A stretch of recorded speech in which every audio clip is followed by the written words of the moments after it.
All right, let's talk graphing. So graphing is, maybe I shouldn't say the best feature, but it's up there. This is one of my favorite features in this program. It is super powerful. It is, I think, one of the biggest time savers. Granted, of course, you can bring in pictures and stuff like that. There's this whole program's got a lot of good stuff, but guess I'm gonna gush a little bit about graphing here. It's just one that graphing's used a lot. It's probably the number one thing I have TVIs and transcribers doing on Braille printers, I think. Or maybe it's just a common one that keeps getting brought up. Is lots and lots of math graphs created into tactile graphics. So this tool here, if you have to do a lot of math graphs, is going to save you so much time. It's not even funny.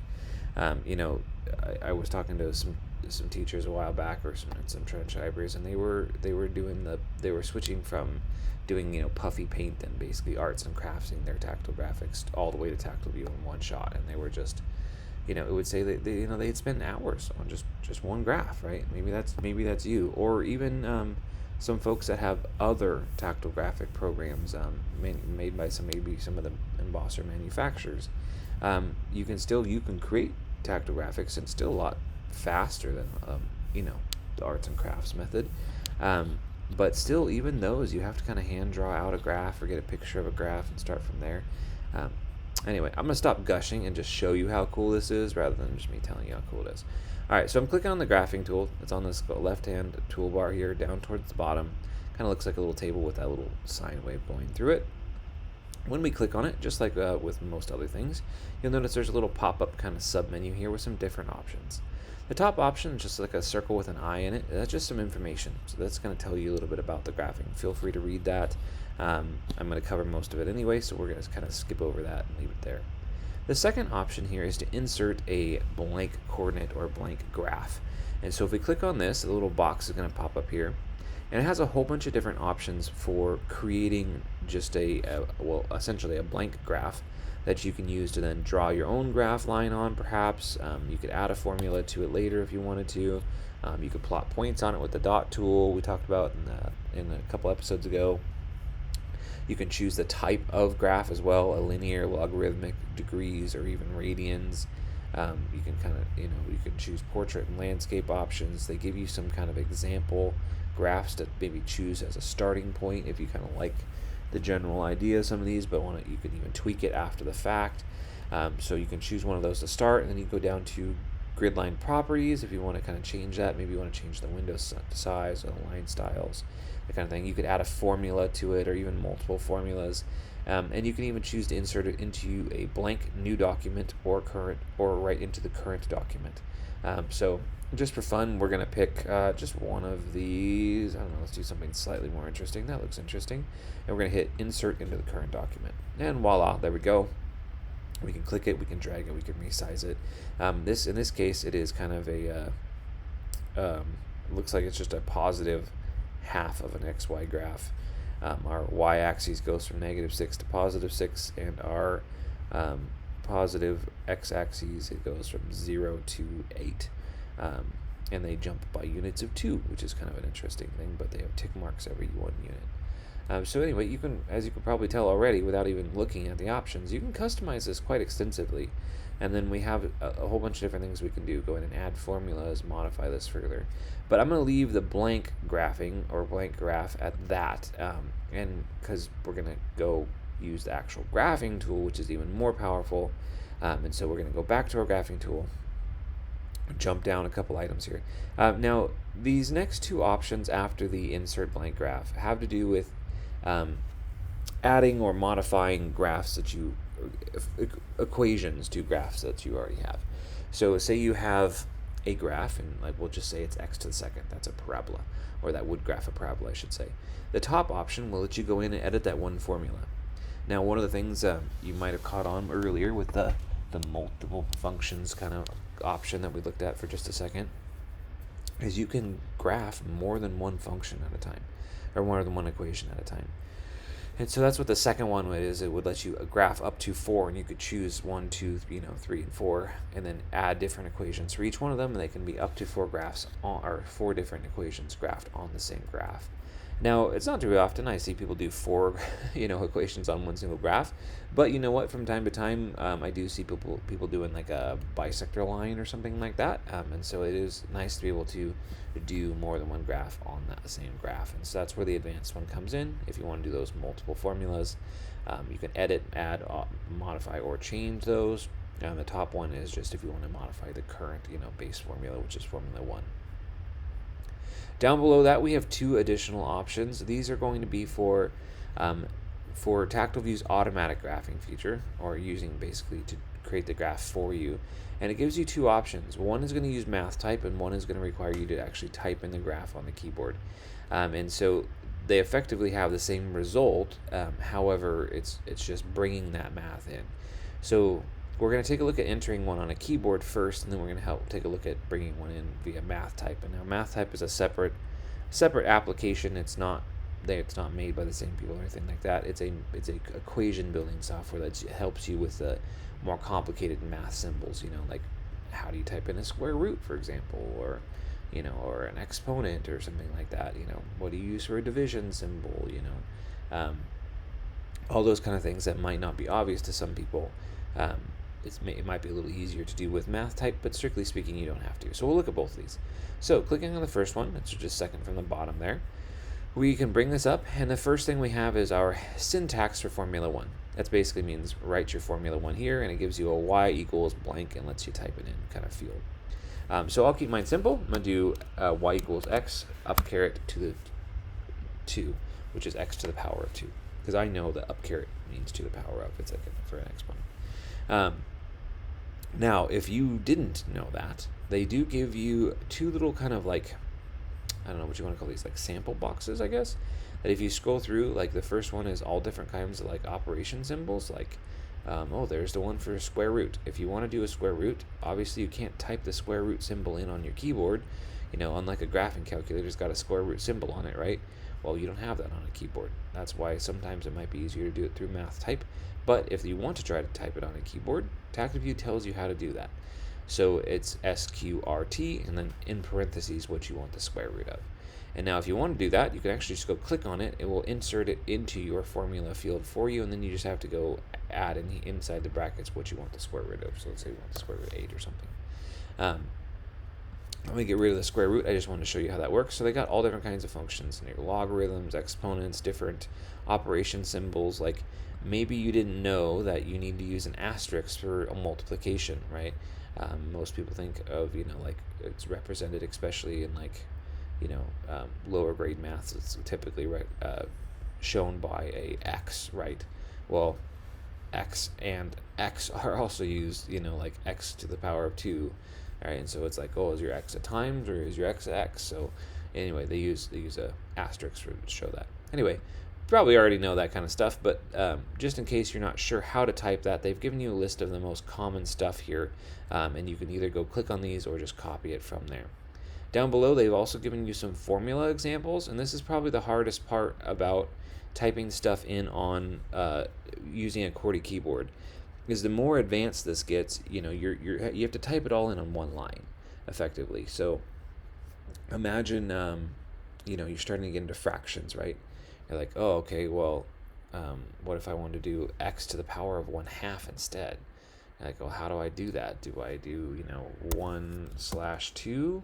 It's like, well, actually, you need parentheses to go around that 1/2 to enclose, for order operations, right? And then you have to say, +3, and it's like, well, do I need to put, anyway, basically your order operations can get really complicated really quickly when you're trying to type it all in on one line with a keyboard, and that's where math type may be your best friend, and we're going to show you an example of that next. So I'm going to kind of erase that and just go back to my x power of 2, and we're going to continue on. Again, we'll take a look at math type here in a second. After we type in our formula, our next option here is to choose our Braille code for our math, I should say, our math code. And so I'm in California. We're in Nemeth State. We use all Nemeth here. So I'm going to choose Nemeth. And now, unfortunately, they have not added UEB math in here quite yet. And I don't profess to be a UEB math expert. So if I'm way off base here, please somebody throw in the comments. But I believe you can go in and use just what they call linear text, and that will be effectively literary text. And I think how they do literary numbering is close to how just numbering would be done inside of UEB math. But anyway, don't quote me on that. I'm dangerous with, I know enough to be dangerous in Nemeth, but I know very, very little about UEB math. Anyway, so throw it in the comments below. Anywho, moving on. I am choosing Nemeth for my labels. And then after that, I can also choose a line style for my graph as well. By default, it's just a solid line, but I could also do a dot, a dash, or a dot dash line. Any of those that I want for my math line. And then if I keep going, I have some options for where my label is. And so it's going to label my graph based off my equation that I typed in. It's going to label it that. And I can have some choice over its placement. It's just going to usually be kind of top center above the graph. But you can move that around if you want to. Continuing on here, we have 3 kind of buttons for modifying different things. The first one is going to be grid, position, and appearance. So this is going to have to do with the position and appearance of our grid. So we'll click on that, and we have basically another dialog box with some additional options open up. The first thing is where do you want to place this graph? Now this is the accessible placing tools that you could use with a screen reader. I usually just kind of skip over these and do these with the mouse instead, but if you are using a screen reader and you want precision over the placement, this is where you're going to do that. Down below that, we have some appearance options. The first one is going to just simply be a checkbox. It says draw a border to surround the graph. And so you can check or uncheck that, and if you do, there will be basically no outside line around the edges, and basically your grid boxes just kind of float off into nothing. I actually kind of like that, so I'm going to uncheck that option. You can also choose your line styles for your grid boxes. And now by default, again, these are solid grid lines. For certain embossers, that's fine. I think we kind of talked about this a little earlier. If you have an embosser that does multiple dot heights, having solid lines is okay because you could have those be lower dot height solid lines. But if you have other embossers that do not have the multiple dot heights, I do recommend that you change the line style here to add some distinction, right? And to be honest with you, I think actually some of these make the graph a little bit easier to read. So my personal favorite, you all can tell me to take a hike, or you can use your own personal preference, but the one I like is they have a dotted one. So all the dotted one does is rather than solid line for my grid boxes, there's just one dot at the intersection point of those grid boxes. And I think it just makes the graph a little bit cleaner. You can still tactily feel each dot and easily count up, your X and your Y axes. I think it looks nice. I think it works nice. I think it makes it more readable. That is totally my personal opinion, and I'm sure I am wrecking some sort of ban of guidelines here as I say that. So we're going to continue on. I'm just going to do this for fun. The next thing is we can choose the thickness for those grid lines. So if you have chosen maybe, solid lines, you could also maybe just make those lines a little thicker or a little thinner, perhaps. And that would be one way to make them distinct from one another. Down below, same thing, you could choose the thickness of the formula line and the thickness of your X and Y axes. So maybe you want to make your axes a little thicker than your grid line or your graph line, or maybe you want to make your graph line thicker so you can tell it apart that way. So you can adjust those as you'd like.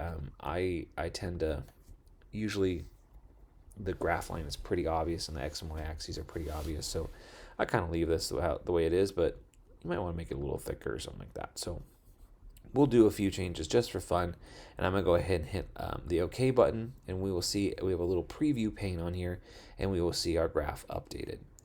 Now we have a horizontal X-axis button, and we have a vertical Y-axis button. So these are for adjusting your X-axis properties and your Y-axis properties, such as window size, the number of grid boxes, tick marks, etc. And labeling as well, I should say. So these options are they are the exact same. So you have the same options, just one applies to your X and one applies to your Y. So for the sake of time, we're just going to dive into one. And on my graph is all on the positive side. So I would like to change the window size on my graph properties, or the Y-axis, to show less of the negative side of the Y-axis, because my graph is all on the positive, and only show more of the positive side. So I'm going to go modify my Y-axis. But again, just keep in mind everything that you see here, you have the exact same options under the X-axis to modify there. So let's go into the Y-axis. All right, first thing is we can choose how tall it is. So again, this is the placement and sizing tools. You can also just click and drag this out with your mouse pointer after the fact. This would be the screen reader accessible way to do it, to say, oh, I want my graph to be X amount, X height tall. After that, we can choose the type of graph if we want something like, like linear or logarithmic or something like that. We can also go down and we can choose the highest and lowest values on our y-axis. Again, we'd have the same option had we chose the x-axis. We would have the same thing, but for the x-axis. So this is your window size. So now by default, TactileView always does -4 to +4. That is its default. And now you can adjust that to whatever you like. So I'm not going to do anything crazy here. Again, I want to show less of my negative graph and more of my positive. So instead of -4, I'm going to do -2. Instead of +4, I'm going to do +6. So I basically just shifted up 2 units in my viewing area. Now, down below that, there is 2 options under this section called subdivision of axes. That sounds really complicated, but it's actually not too bad. You have 2 fields. One is number of grid boxes, which is currently set to 8, and the next one is number of ticks. Tick marks are going to be little marks along your X and Y axes, and grid boxes are going to be the number of grid boxes you have. And these can be different, or they can match. It is up to you. So toy with these as you'd like. Now, by default, it's just kind of matched what was there before, and even after my little changes of the window, since I kept the same range, basically, which is a range of 8, this is fine. So -2 to +6 is 8 units, and I currently have it set to 8 grid boxes and to 8 tick marks. So it's basically matching. So every grid box is 1 unit, every tick mark goes by 1 unit. Now, there might be some situations where you don't have such a little window size, like you don't have -2 to +6. Maybe the equation that you're trying to reproduce or recreate calls for a window size of -100 to +100, or it could be even bigger, -1,000 to +1,000, right? Sometimes they will get into large numbers, right? Now, if you did, we'll just stick with the -100 to +100 example, right? That would be 200 grid boxes wide, right? Because you have 100 negative grid boxes, 100 positive grid boxes. If you tried to stick 100, 1 braille dot wide grid boxes on even at 11.5 by 11, it's basically just going to be a solid wall of embossing. You're going to have an unreadable graph at the end of the day. So what you could do is you could switch your grid boxes and say, oh, well, how about I do 20 grid boxes maybe? That would be a grid box every 10 units, for example. Same thing, you could do, you could have your tick marks match, or you could have your tick marks like stagger as well. So you could have, pardon me, you could have, grid boxes every 10 units, and you could have tick marks every 5, or grid boxes every 20 units and tick marks every 10, or something like that. I'm just making up examples here to kind of show you how that might work and how that'd be applicable. So that is grid boxes and tick marks, I should say, if you want to change those. Now down below that, we have some labeling options. Now by default, it's just going to put 1 braille label per basically unit, or per tick mark, if you will. You can also choose to have no labels if you want to put your own. You can have labels only at the origins, at the ends, at the end and the origin, labels every 1 unit, every 2 unit, and so on. I'm happy with the default, but you can customize that as you would like. You can also have it show decimal points if applicable. With my little simple example here, decimal points aren't going to do me any good. But if you had something that needed decimal precision, you can go up to 4 decimal points as well. You can choose that option on the labels here. You can also adjust your label position, and you can also adjust the name of your label for your y-axis. By default, it's just Y, which is usually fine, but if you want it to be something else, you could do that. And you can also adjust the position of your braille labels. Now, TactileView, this is, again, I'm probably going to get some interesting feedback for this one, but TactileView's default is to put the braille labels on the left-hand outside edge and the bottom of your graph. I believe that the BANA Tactile Graphics guidelines say that you need to put your braille labels along the X and Y axes. You probably shouldn't follow my advice, because I am not technically a BANA or professional transcriber, technically. I've just had a little experience, but anywho, I think that really hinders the readability of the graph because you have a whole bunch of labels interfering with parts of the graph. So I like the labels on the outside edge, but that is personal preference, and there's probably some really darn good reason I'm not aware of that you have to put them there, or that is the BANA guidelines. Anyway, maybe they've changed that. I don't know. It's been a little while. But anywho, it by default puts them on the outside. You can adjust that, so you can choose the horizontal and the vertical position for those labels. The numbers in here might look kind of like strange to you, like negative 1.57. Like, what does that mean? Like, or this one says 0.39. Anyway, these are just basically the starting label positions, which make them look centered on your grid lines. You can adjust these. So, for example, if we wanted our y-axis grid numbers or our labeling, if we wanted that shifted in towards our axes, we would go to the horizontal position, because that would be left and right. By default, again, it's negative 1.57 is what it says. We could shift that even further negative, and that would go more and more and more towards the y-axis until we had gotten close enough. It's kind of a guess and check. It's not exactly an exact science. So you just type something in here, hit apply, look at the preview window until you got it how you like it. Anyway, again, I like mine on the outside, so I'm going to roll with that, and I'm going to hit the OK button there. Just to show you for fun, we're not actually going to do anything, but remember how I was telling you the x-axis has the exact same properties. We're just going to go hit that horizontal x-axis button, and voila, you'll see we have the exact same thing, highest and lowest values, but for the x and y axes, number of grid boxes, labeling position, all that kind of stuff. And so I'm just going to hit OK on that. Again, it has given us a little preview of that over in the, of course, lovely that it would crash on me right in the middle of this. Anywho, let's go ahead and break that out. We're doing it live, folks. We're doing it live. We'll open up TactileView here, and we'll give it another shot. Come on, TactileView. There we go. Okay. I'm going to go back, and I'm just going to whip through this again. So I'm going to go back in. I'm going to add my equation. And I'm going to do x to the power of 2. Voila, I'm going to change, nope, I didn't want to change my x-axis. I'm going to go change my y-axis. I want negative 2 to positive 6. Okay.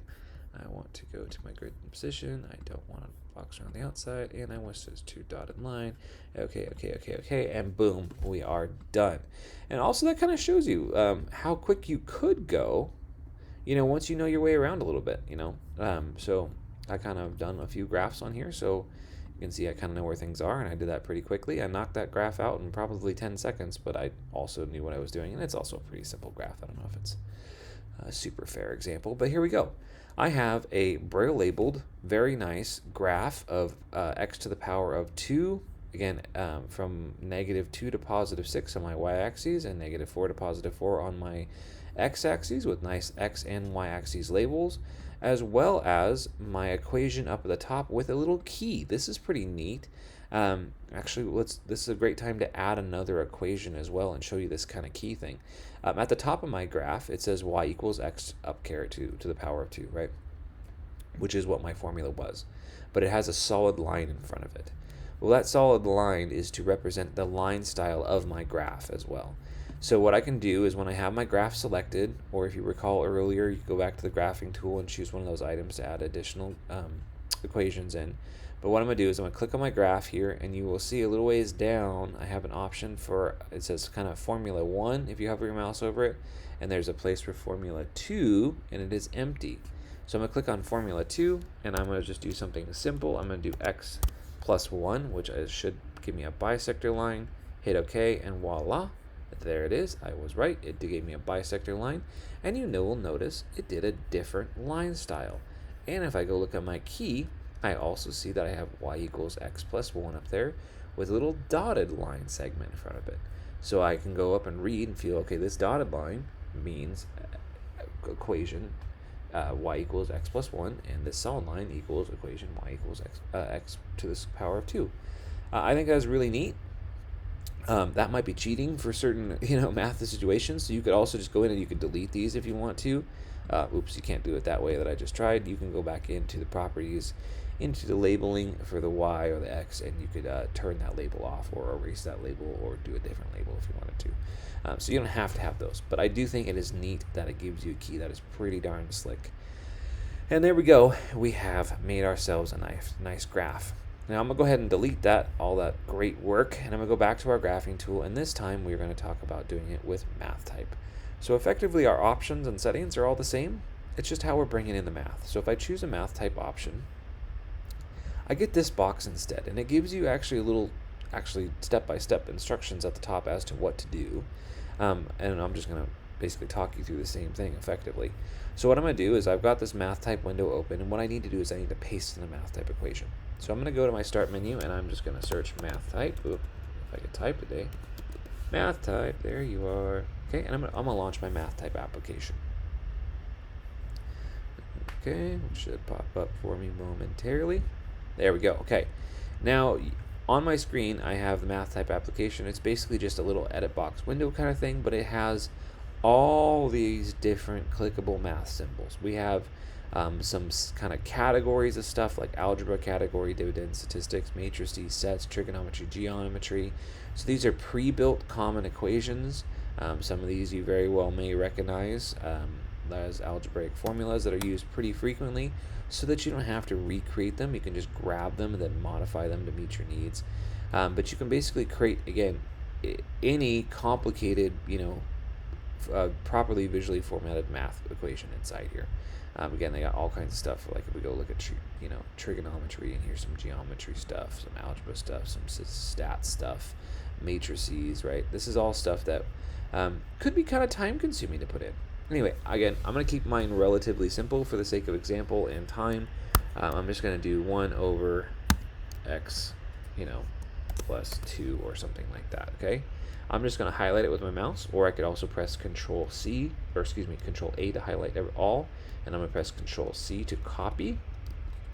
Okay, once I have copied that, I'm going to switch back over to my TactileView program, and in this option for adding a math equation, adding a graph via math equation, there's a button that says Paste in Math Equation from Clipboard. So I'm just going to hit that. It pastes it in, it converts it to the text representation, which would be like the ASCII, if you will. It also shows me a little picture of like the proper, like visually formatted one, which is again 1 over x plus 2 for me. And it also shows me that Braille math equation as well. And it gives me some different kind of like placement tools and all that as too. So then I'm going to hit OK, and you will see it brings that in for me, shows me a preview of the graph, and then I have effectively all those same options I did before.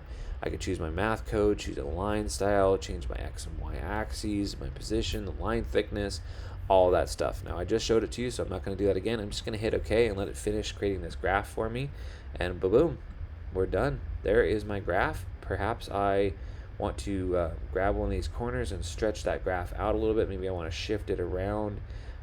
Sky's the limit here. Again, we can kind of customize this in any way, shape, or form we want to. I'm just going to make it a little bit larger and kind of center it up there. But there is our graph.